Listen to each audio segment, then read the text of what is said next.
Okay, we're done with debugging. We are happy with how our results look. Now, how do we get this thing out into the real world? First off, I'm going to click this exit trace run button. That's going to clean it up, get us back to square one, and then I'm going to push publish. Now, publish is going to do two things. One thing, it's going to make it publicly available. The second thing is we're going to actually have the ability to go through and distribute this via a couple different ways.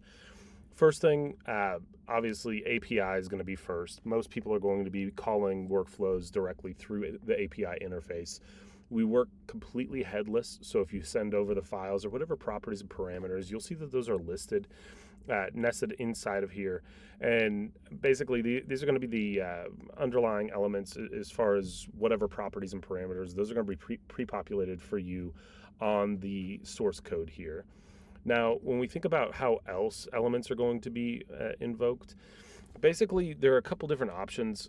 You can do this from remote components or in an embed form.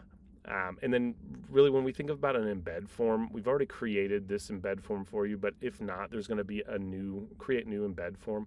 And what this does is actually gives us the ability to create a unique UI for us to be able to prompt users, like in a website, to upload whatever files or go through the steps to ingest that information. Now, if we need more than one step, like they need to sign off before they do something, we simply add a new step. From here, we can add in as many new fields as we want, set their types. So this one's document type, but if we want it to be just a custom field type, we can adjust what those look like. So if you want them typing something out, if they need to put in some information or check a box, this is all up to you.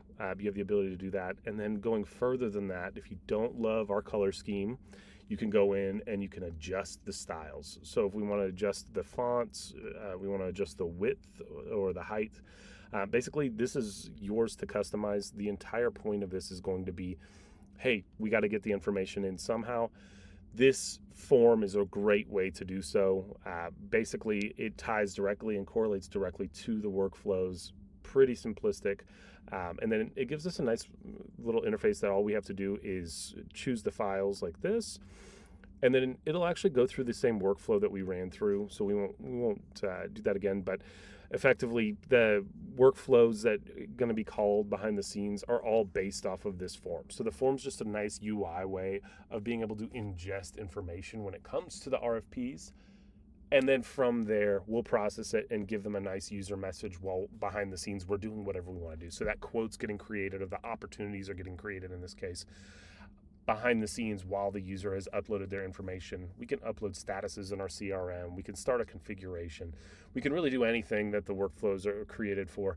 But the UI is something that we don't have to worry about anymore. We can dynamically generate that, and then we can update that moving forward. So two different ways to distribute.